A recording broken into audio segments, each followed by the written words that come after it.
Mga pinanggana ko mga kaigsunan malipay no sab nga pagpakiguban kaninyong tanan karon ning dangyugto no sab ning atong tulumanon tingog sa paglaom special edition nga magatagi kini sa pulong sa Dios ganahan ay kini pinagi sa Sabbath School Quarter lesson number 10 sa first quarter nga nagkanayon lessons of the past, ang mga pagtulunan gikan sa nang labayng panahon.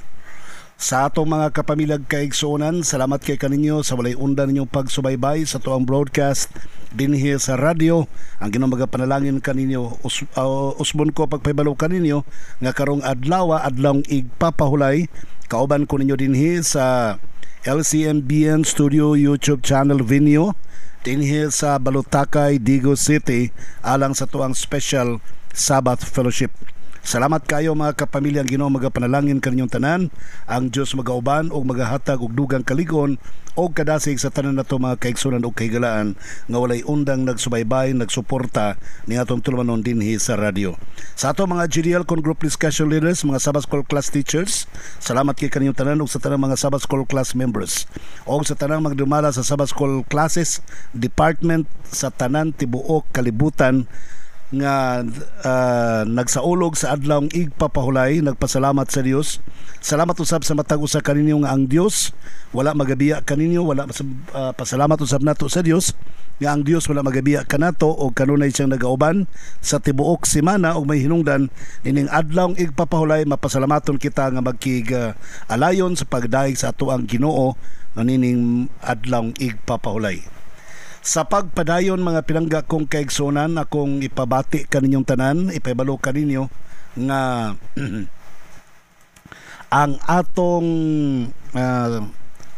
Health Expo nga gitakda unta nga pagabuhaton dinhi sa Macambol Gym, Barangay Macambol Gym, Mati City, posibleng mabalhin somewhere here in Davao del Norte. Gumikan sa nagkalain-lain usab nga mga aktibidades sa barangay, sa Dakbayan, sa Mati, sa maong dapit. Higalag mga pinangga ko mga kigsun, abangi lang ninyo ang Lunes, Martes, Merkules nato nga programa alang sa piho nga mga announcement og asa gyud ang fix nga venue sa tuang Health Expo. Salamat kayong daan sa good leadership ni Brother Jomar Sunggaling og sa tanang mga sakop niini sa pagpadagan sa Power Churches of Adventist Youth Organization. Ang Ginoo magapanalangin kaninyong tanan. Sa pagpadayon mga pinangga kong kahigalaan ug kaigsunan, dapito nato ang balang espiritu sa pagpakiguban kanato magampo ta. Dalaygon og balaan namo nga Dios nga ikaw sa mga langit. Daghang salamat Ginoo sa pagpanalangin mo sa batag usa kanamo. Hinaut Dios ikaw magabendisyon sa tanang mga nagpaminaw karon, sa tanang nagsaulog sa adlawng igpapahulay, sa pagdaig pagambahan diha kanimo, sa tibuok nimong iglesia sa tibok naong sayuta nga gidungala sa the General Conference of the Seventh-day Adventist Church. Ikaw magapanalangin kauban sa tanang mga magbubuhat nini mga pastors ug uban pa ug mga laiko uban pa mga magtutudlo sa matag klase. Amahan, pasayloa kami sa mga sala, panalangini ang naminaw, kaalam nga langit no nila mabatnan aron masabtan imong pulong og magkinabuhian kini kada adlaw hangtod sa imong pagbalik. Hinaut o Dios kini nga tulumanon magpabilin tungod kay ang imong mga katawhan imong panalanginan para mo suporta, mo padala sila mga donasyon aron kini nga programa magpadayon hangtod sa kangturan. Amahan, usbon ko pasayloa kami sa mga sala.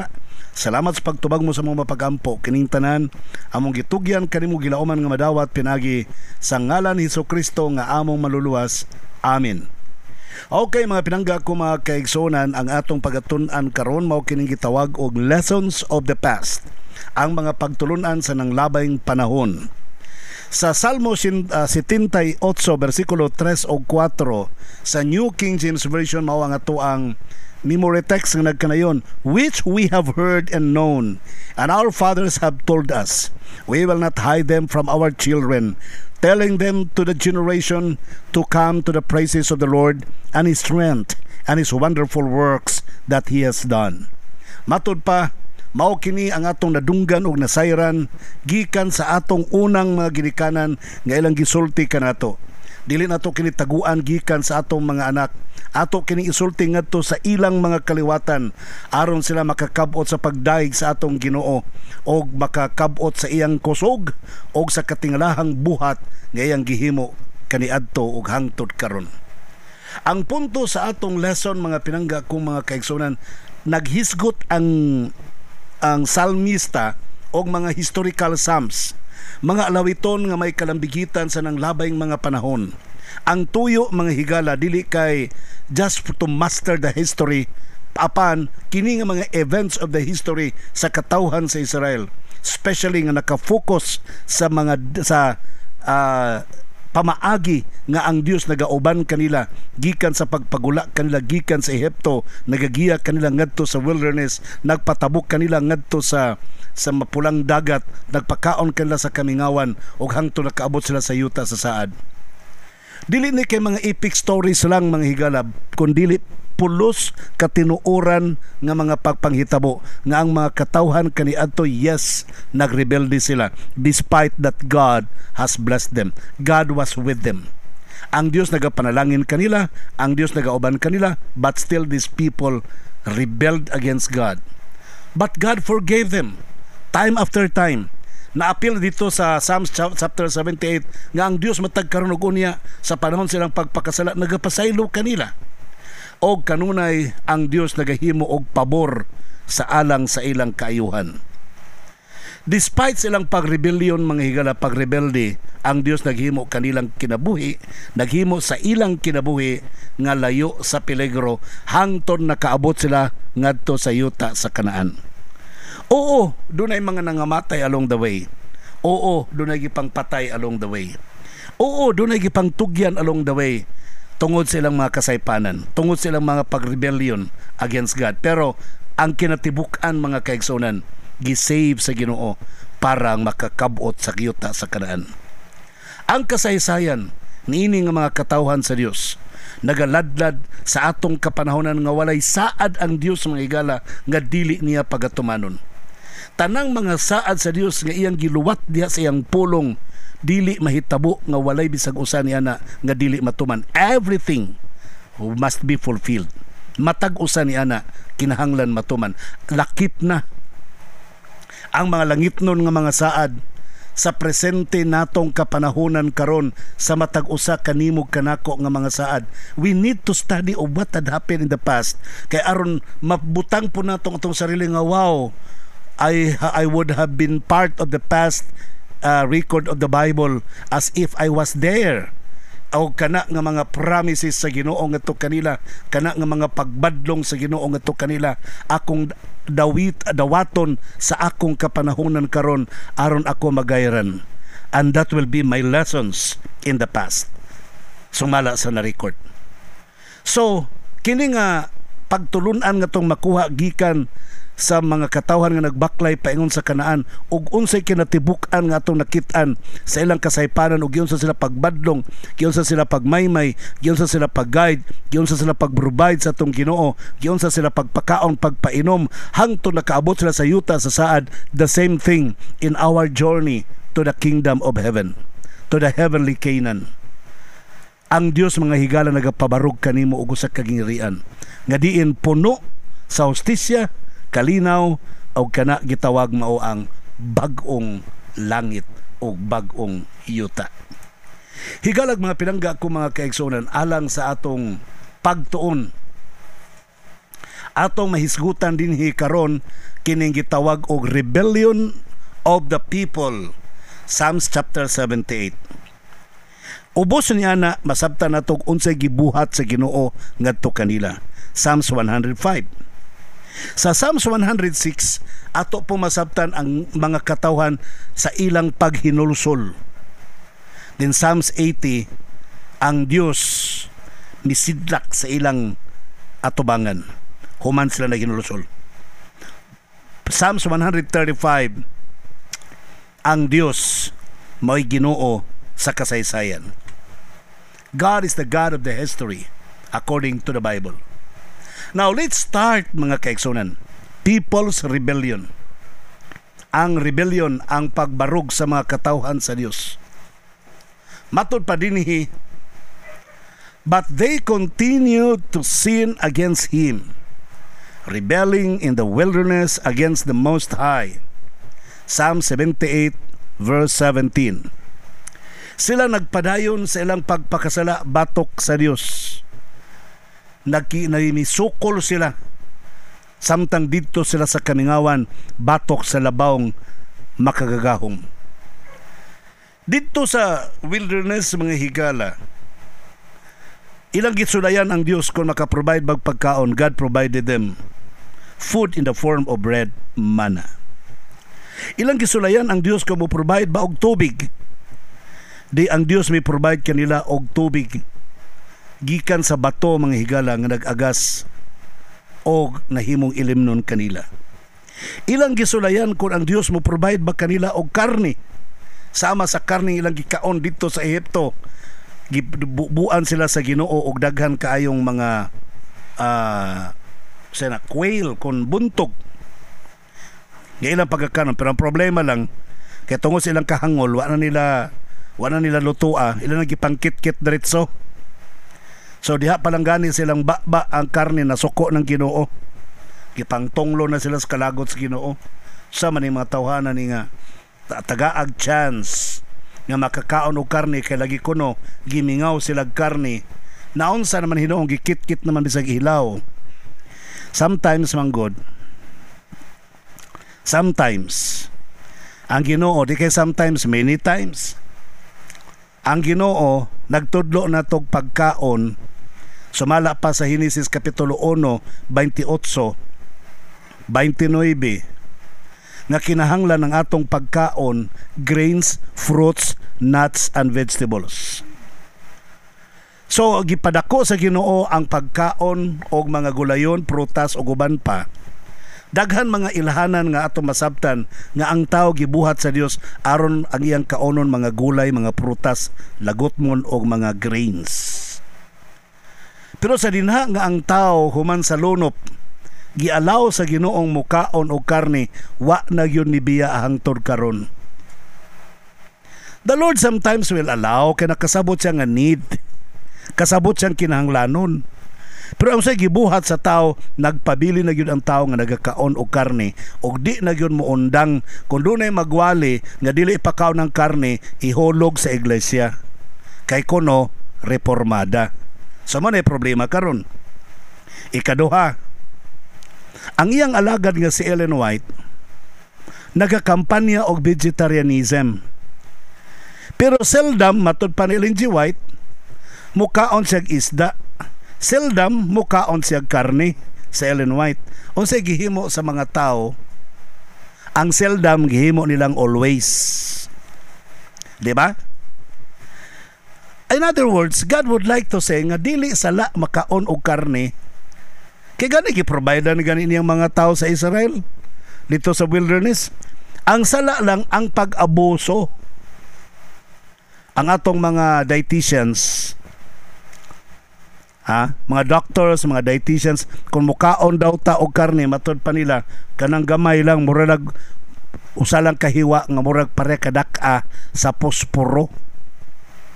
Kadak ang hiwa sa karne kada semana. Kung mukaon manggaling yung kag karne, mura lang kadak ang usa ka hiwa nga para kadak sa posporo ang gidakon mo na imong kaonon nya once a week lang.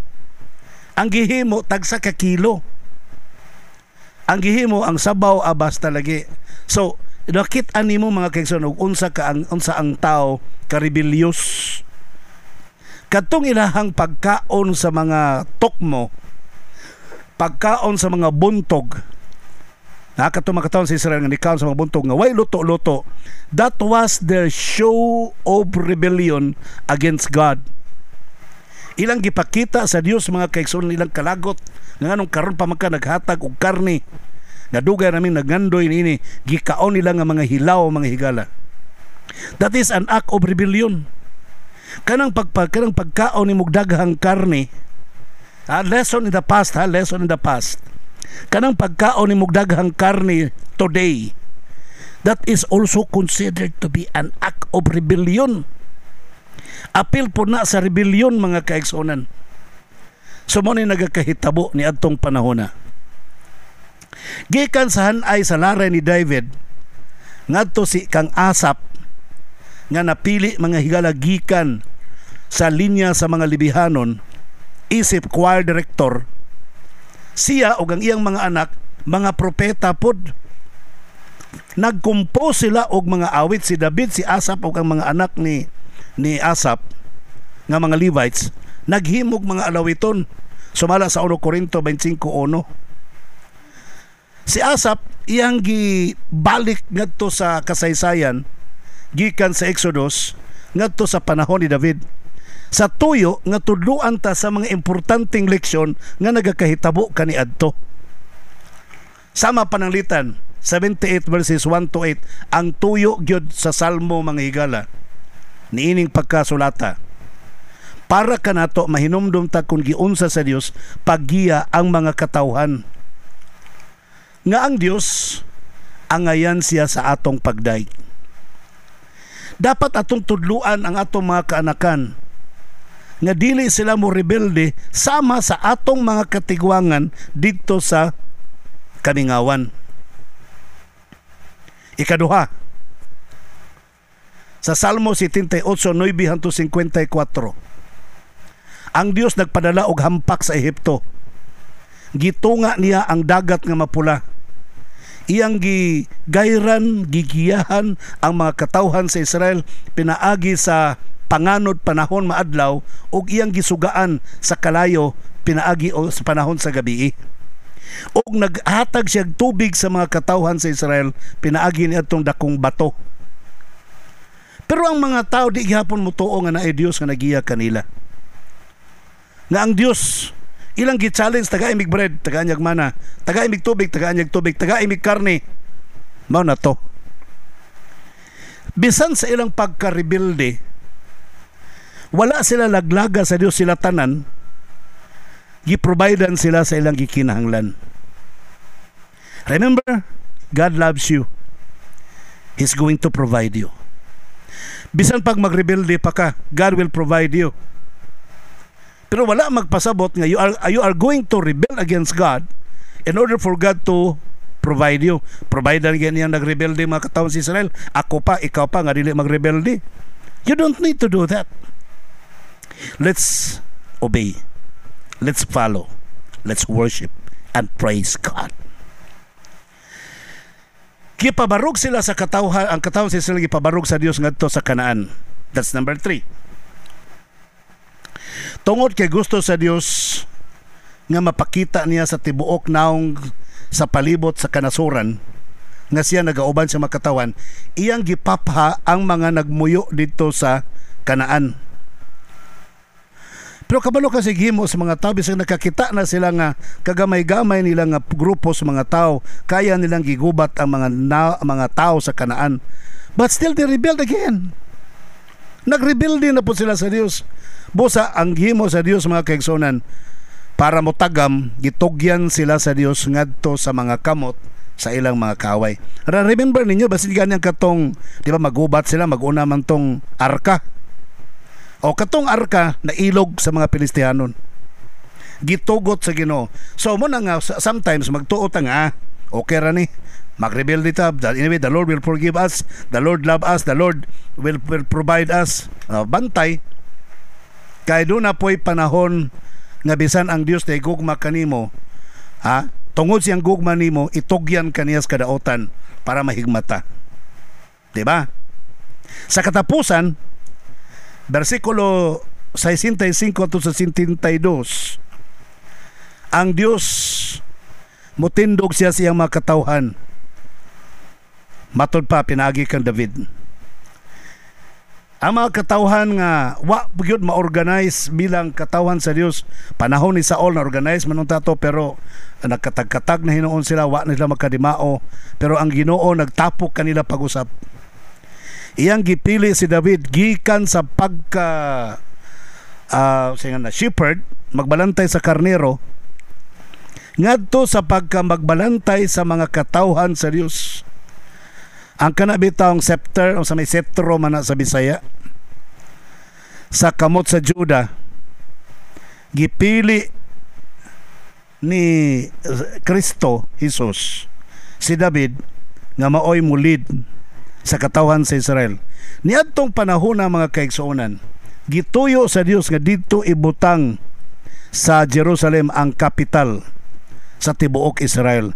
Despite nga nagrebelde ang mga katawhan sa Dios. Despite ang Dios matinumanon gihapon, nagpabiling matinumanon sa iyang mga katawhan, and I would like to tell you until today ang Dios nagmatinumanon. Busa mga pinangga ko mga kaigsuonan, ang Dios doon ay siya gitawag og action. Action. Sumala pa sa Salmo 105 versikulo 1, give praise to the Lord, proclaim His name, make known among the nations what He has done. Salmo 105:1. Tagaig pagdaig ang Ginoo, ipasundayag iyang pangalan, ipahibalo ang iyang pangalan sa tanang taliwala sa kanasuran, kung unsa ang iyang nabuhat kanimo. Don't be ashamed. Sama nako, how many times I told you that my life every day is a miracle from God. Para nako ang akong kinabuhi kada adlaw is a miracle. Kung makasurvive ko ugma another 24 hours is another miracle. Nganuman, nasayod na mo. 1997 pa, my liver was in a cirrhotic status. It was in a hepatoma status. Nalata akong liver, 20% na lang nabilin. I was declared 3 months more to live, but God allowed me to survive until today. Ang akong heart, mga kaigsuonan, my heart, kapila na nakasulay og mga heart attacks, multiple myocardial infarction ang nahitabo sa kong heart. Multiple myocardial infarction ang nahitabo sa kong kasing-kasing. Kamong mga doctors ka naminaw makasabot mo niya na. That's what according to the echo. Daghan na nga bugto nga mga ugat sa kuang heart, daghan na mga flakes nga nagtapok sa akong heart, but still I survive until today. Oo, nagasuffer ko og sakit sa tiyan due to my liver dysfunction, nagasuffer ko sa kuang heart, chest pain, uban pa rin mga hangak, og uban pa naga-experience ko mga ingon ana nga kinabuhi. Katong uban, katong prostate, katong kidney, mga minor sila na, mga minor problems na nasa kuang body. Pero I'm still surviving until now. It's because God made a miracle for me. Ang uban di na mo tuog milagro mga kaigsuonan, there's still a miracle. Napay milagro mga kaigsuonan.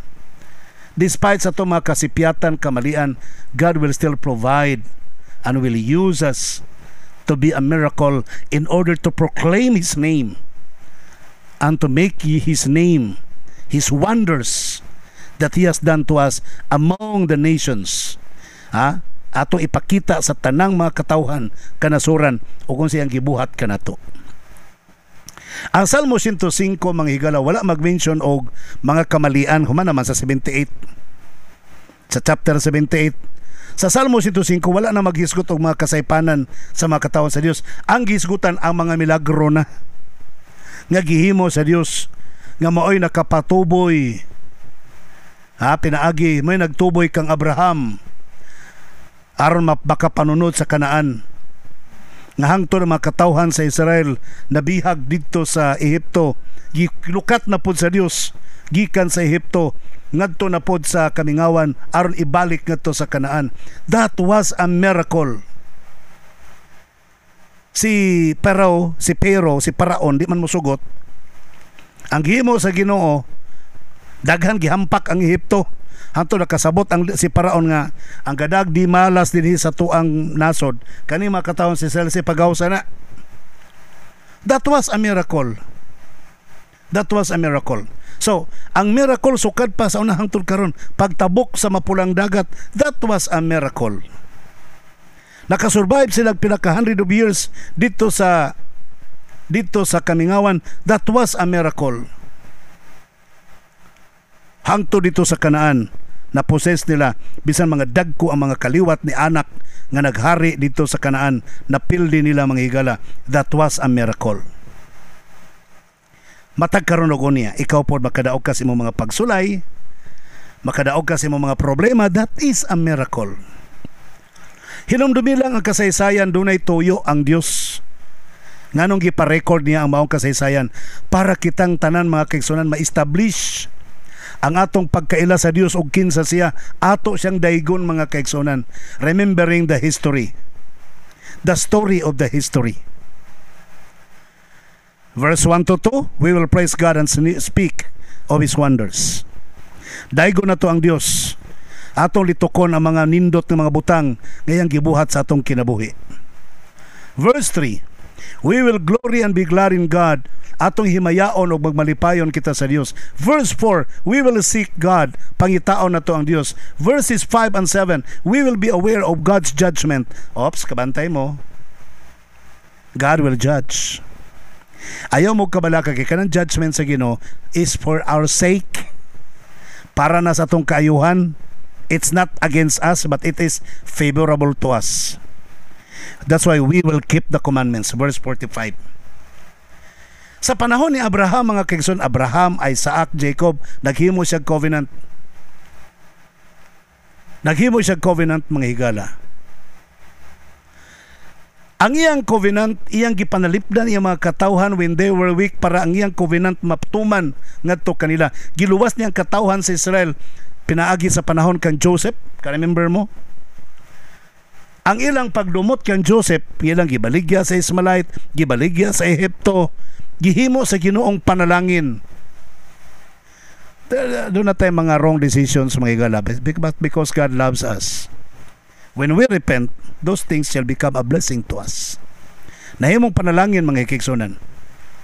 Sa diyang naulipon sila nga to sa Ehipto, si Moses may gisugo. O giyang gigiyahan ang katawan sa Israel sa dalan, paingon sa wilderness, o paingon sa Kanaan. That was how God has led them. Giingon ana sa Dios sa pagluwas kanila ni adtong panahona. Busa mga pinangga ko, mga kaigsuonan, ang mga katawhan sa Israel tungod sa mga pagpanghitabo ni adtong tungura, dunay paghinulsol nga nahitabo didto kanila. Mga kasakit, kagulanan, tanan nagaabot kanila, mihatod kanila sa paghinulsol. Matud pa sa Salmo 106 ug 8, we have sinned even as our ancestors did. We have done wrong and acted wickedly, yet He saved them for His name's sake, to make His mighty power known. Kita nakasala, bisan pa nga ito mga karaang katigwangan nakasala. Nasayop kita, naghimo tag kadautan, apan ang Dios nagaluwas kanila. Ang Dios nagaluwas kanato.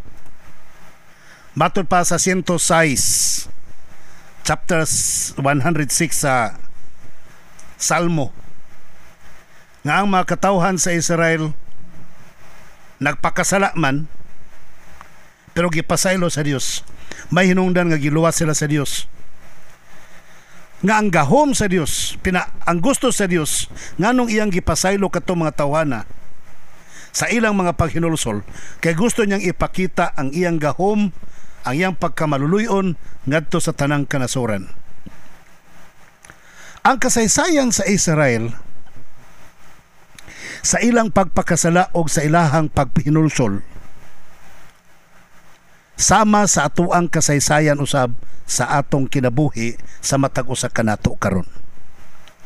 Ang Salmo 106, kung imuhang lantawon pag-ayo basahon nimo tinuod, masabtan nimo nga gipakli ang kagahapon, ang sugilanon sa kagahapon nga nagpasabot nga ang matag panahon ang mga katawhan sa Israel nagpakasala. Doon na po sila giantos nga mga resulta, isip consequences sa ilang pagpakasala. Sama po sa atong kapanahonan karon. Matag karon ug unya posible tang makasala. And be ready kay doon naging consequence sa atong pagpakasala. Sa imong pagpakasala, maputol ka gikan sa langit ng grasya. Sa imong paghinulsol, magareconnect ka sa langit ng grasya. That's why God forgave them. Ang Dios nagapasaylo kanila. Mibalik ang mga katawhan sa Dios ngadto kaniya o mibalik sa pagtuman sa iyang mga kabubuton ni adtong panahon na. The same kanimo karon. We need to go back to the Lord and ask for forgiveness. Ang pagpataliwala nga pag-ampo ni Moses mga kaigsonan og ni Pinihas gi-highlight gyud sa Psalms chapter 106 verse 23 og 28 og 31 nga nagsilang duha nagaampo mga kaigsuonan nga pasayloon ang mga katawhan sa Israel. Gani ningon pagani si Moses, ako na lang ang papaa gikan ni ining yutaa. Ang pasensya sa Dios mga higala, ang gugma sa Dios, wala may katapusan ang gugma sa Dios. Pero doon na siya ay timetable.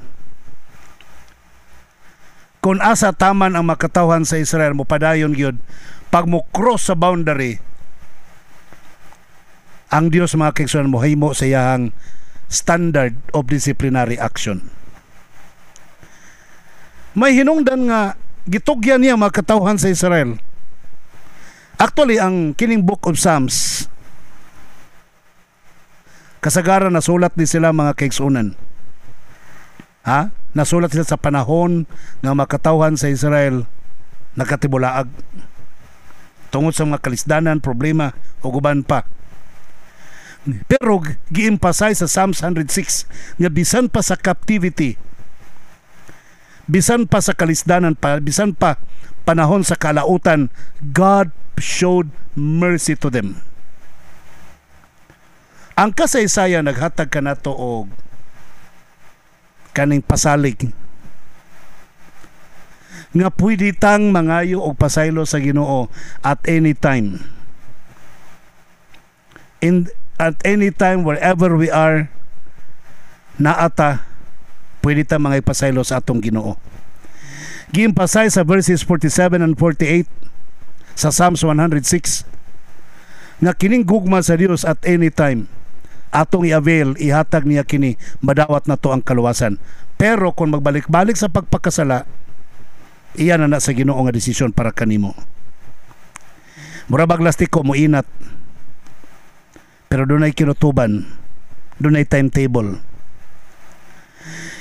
Busa tungod niya ng grasya sa Ginoo mga pinangga kumakikson ng iyang gipakita kanimo kanako, sukad pa kanito hangtod karon, daygon ang Dios. Dalaygon ang Dios sa walay katapusan. Siya maong Dios nga mao ang angayan pagasimbahon o pag-alagaron. Sa diha ang katawhan sa Israel nagahinulsol ang iyang dagway sa Dios. Misanag, misidlak ang himaya. Sa Salmo 83, restore us, O God. Make your face shine on us that we may be saved. Sa libro sa Salmo, makita nato sa Psalms 80, kini usa ka parabol nga vineyard ang katawan sa Israel sama sa usa ka tamnanan o ginatamnan og paras nga gibalhin gikan sa Egypt o gitanom dito sa Kanaan. Mao na ang parabol dito. Salmo 88:11. Unya mitubo gikan sa Mediterranean ngadto sa Euphrates. Kani nga parabol mga kaigsunan was a prophetical writings or teachings from the book of the psalmist para pasiuna nga pagpahibalo that Jesus will come and will teach us, will teach his disciples, and will even teach us today through the parables. Balik ta sa parable sa vineyard. Katong parabol nga gitanom sa Ehipto, gikuha sa Dios, gibalhin sa Kanaan o nya mikuyanap sa Mediterranean ngadto sa Euphrates. Kadtong vineyard was neglected. Pinaagi sa pagtugot sa Dios nga mosulod ang mga kaaway sa paglaglag niini. Salmo 80, 213. Kini nga rason imong makit-an mga higala. Gitugot to sa Dios para ang mga katawhan sa Israel makaamgo nga mangita sila og manluluwas, magbalantay. Si Salmista David ug mga katawhan sa Israel gipasabot sila nga bisan ang Dios nag-allow og kalamidad kanila, kumikan silang papakasala. Anytime nga moampo sila sa Dios, dunggon sila sa Dios. Sa panahon nga sila maghinulsol, dunggon sila sa Dios ug ang panagway sa Dios musanag ibabaw kanila.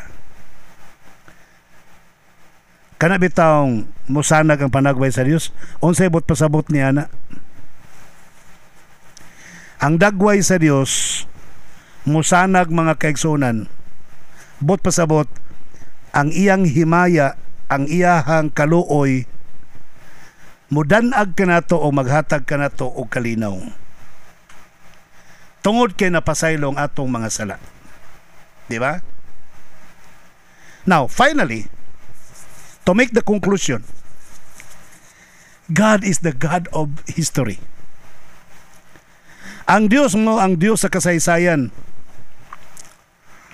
Pero dili ka nang sa kasaysayan nga hinimo pod sa mga paring Katoliko nga nagpruiba nga ang Katoliko tinukod og Kristo. Ambot og kinsa pud nga Kristo.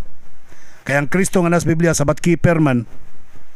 Unya ang founder sa Romano Katoliko nga Kristo, Sunday keeper man, katuo ko lahi na nga Kristo ang nagtukod sa simbahang Katoliko. Pasaylo ako ninyo. Mo ni labing tinuod. Nabalik ta, the Lord does whatever pleases Him in the heavens and on the earth, in the seas and in all their depths. Buhatong sa Dios ang tanang butang makalipay kaniya.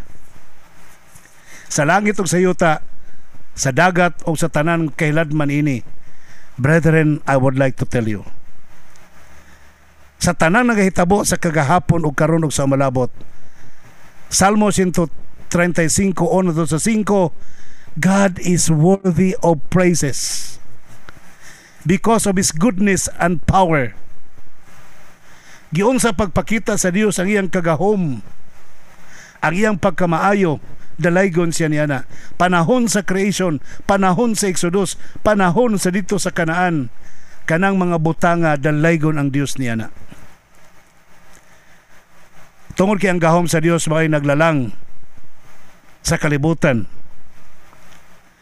o ang history sa mga katawhan sa Dios dili matukib hangtod kini gisulat sa mga salmista aron mahibaw-an sa tibuok kalibutan. Ang Dios o ang katawhan ini magasalig sa Dios, maga-worship sa Dios, o gadto kaniya lamang magasimba, magadaig ang tanang katawhan.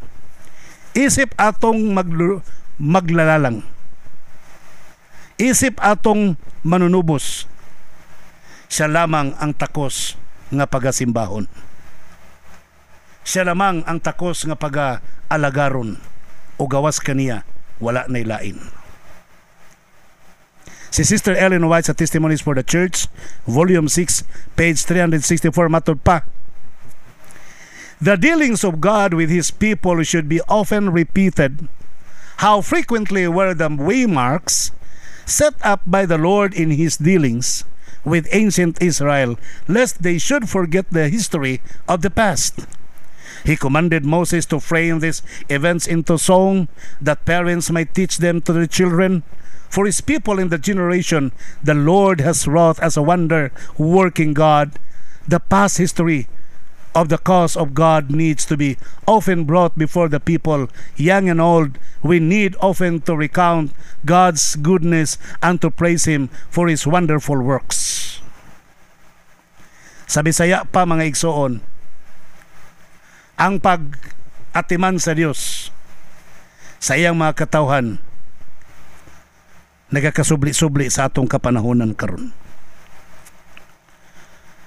Unsa kapaspas ang iyang dalan nga makit-an nato iyang mga pamaagi nga ato makit-an karon sa iyang pagtagad sa iyang mga katawhang Israel hangtod sa atong kapanahonan karon.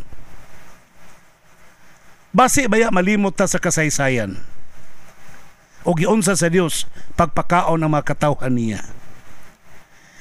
Iyang gisugo si Moses nga maghulagway niini nga mga hitabo, isulat ngadto sa usa ka awit, ituddo ngadto sa iyahang mga kabakanakan sa mga katawhan sa Israel parang iyang mga kaliwatan nga gidala sa Dios pinaagi siyang makatingalahang mga buhat kini nga mga katawhan dili malimot.